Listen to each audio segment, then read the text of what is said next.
भैंस भी लेकर के वो नेताजी आए हैं। क्या नाम है भैंसिया का?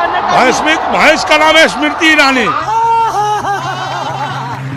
थोड़ी मर्यादा रख भैया देखा, एक तो ऐसे ही आजकल स्मृति ईरानी की भयंकर पनौती लगी पड़ी है।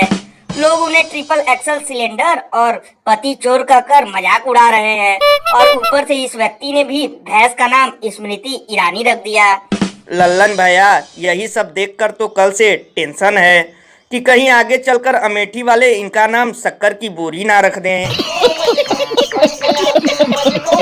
क्योंकि लल्लन भैया, वहाँ पर स्मृति चाची ने वादा किया था कि कमल का बटन दबाओ और 13 रुपया किलो शक्कर पाओ, और अब लोगों का चप्पल तक घिस गया, लेकिन 13 रुपए किलो शक्कर का कुछ अता पता नहीं।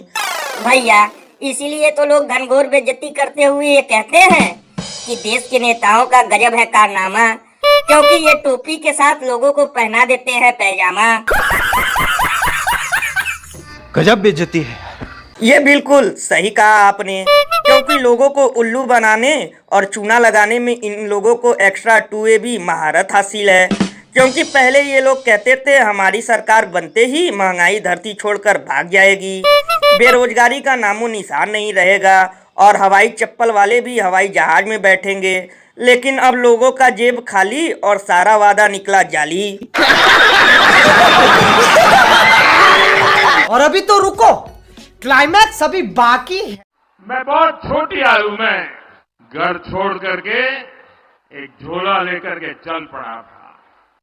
सालों तक मैं परिवार देख रहा हूं, कंधे पर झोला लेके घूमता रहा हूं, जेब में एक पैसा नहीं रहा, लेकिन मैं एक दिन भी भूखा नहीं रहा।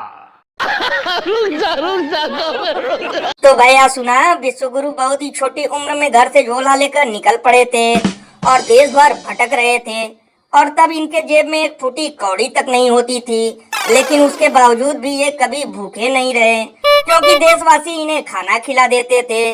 तब तो लल्लन भैया एक बार फिर इन्हें झोला लेकर देश भर में घूमना चाहिए, क्योंकि जिन देशवासियों ने इन्हें खाना खिलाया था आज उन्हें खुद का भी पेट भरना मुश्किल है। अरे बाप रे, ये तो धोती खोल रहा है। कि आटा दाल गैस डीजल पेट्रोल सब महंगा है, और उसके बावजूद GST का तड़का है, और जब जब युवा मांगने गया नौकरी तो उसका भी अंग अंग भड़का है।